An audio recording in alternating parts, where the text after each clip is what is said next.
gets, you know. So they're tatted up. His tattoos were from here, like his eyes were not tatted. His whole head was tatted. His face was tatted. His neck was tatted. His arms all the way up to his fingers were tatted. His legs were tatted. And these weren't like, you know, I went to get a dragon tattoo at the Solana beach or something. No, these were like prison tats, you know. So when he came in, and we in prison, they let some of the other Christian groups go out to the main hall and give out their stuff, but they didn't let us, right? So for us, all we could do is have Jum'ah, and if any prisoner wanted to come, they could come, but we couldn't reach out, right?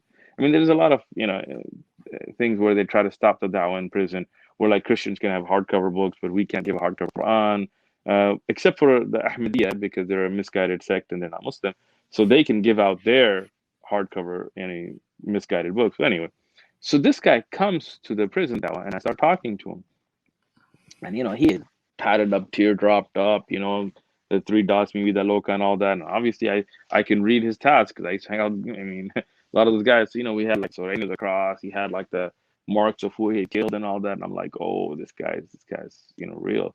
So I started talking to him about Islam, and alhamdulillah, yani, it was something amazing because he had never ever met a Muslim. And even though this was like later, but he had sent, you know, in the MA, when you're in prison, it's racially segregated. So you only hang out with Mexicans. A lot of the Muslims in prison were African Americans, or, you know, what we call the others, you know. So around Mexicans, he never hung out with Muslims. So he's like, I never met a Muslim. He goes, but I saw this dude, you know, you know, which was another prisoner, another inmate who had become Muslim also in prison through us, you know, bowing and stuff. And he goes, you know, I read the Bible a lot, and I remembered a verse in the Bible where Jesus fell on his face to pray. And he said, when I saw this dude, I thought, oh man, this guy's a real Christian, you know, like this is something amazing, subhanallah. Oh, So yeah. he asked this guy, like, yo, what, you know, you Catholic or you born again? And he's like, nah, I'm Muslim. He goes, Muslim, what the hell is that, you know? And the guy's like, you know, well, we got a prayer guy coming tomorrow. We could, this was on Thursday, and then Friday was the Jummah. So he's like, if you want to go talk to him, he's like, all right. So he goes, how do you know Jesus so well? So I was like, from the Quran. And he's like, what's the Quran? So I started talking to him. So he's like, yeah, I'll think about it. So, you know, we gave him a soft copy Quran, which they took away from him. You know, again, you know, whatever. And the funny thing, you know, the prison, when I first started going there to give khutbah, they had like a quota where they had to have a Muslim chaplain come in because whatever, you know. So the guy who coordinated the employee there, he's actually Catholic, like, you know, collar, all of that, don't leave him with your kids kind of Catholic, right? So he was he was very happy because he was able to check off that box. But when we started getting people becoming Muslim, he was like not having it, you know, all kinds of ways try to stop us.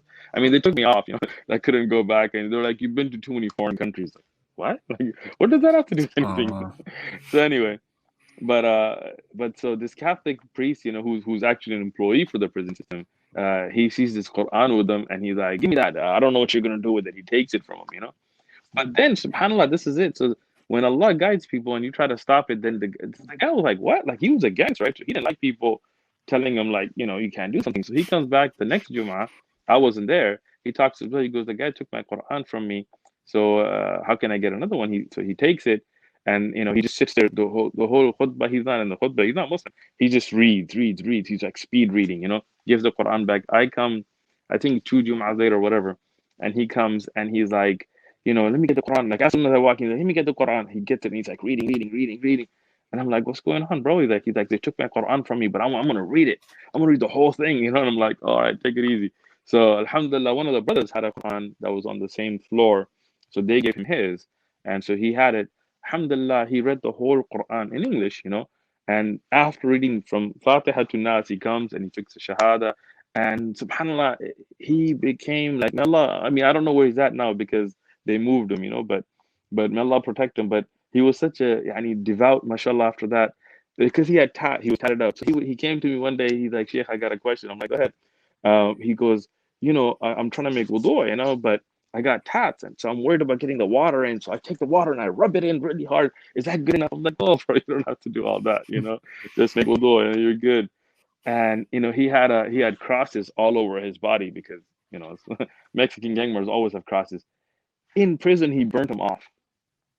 He burnt them. uh-huh. He took metal, heated it up somehow or the other, burnt off. I mean, like, subhanallah, these are things that stick with me. I mean, the dedication, especially people who come back to Islam or from their fitrah, and people revert to Islam not being raised in Muslim households. May Allah continue to protect all our brothers on yani the mustaqim. I mean, that's an amazing story. Jazakallah khair. Allah guides whom He pleases, mashallah.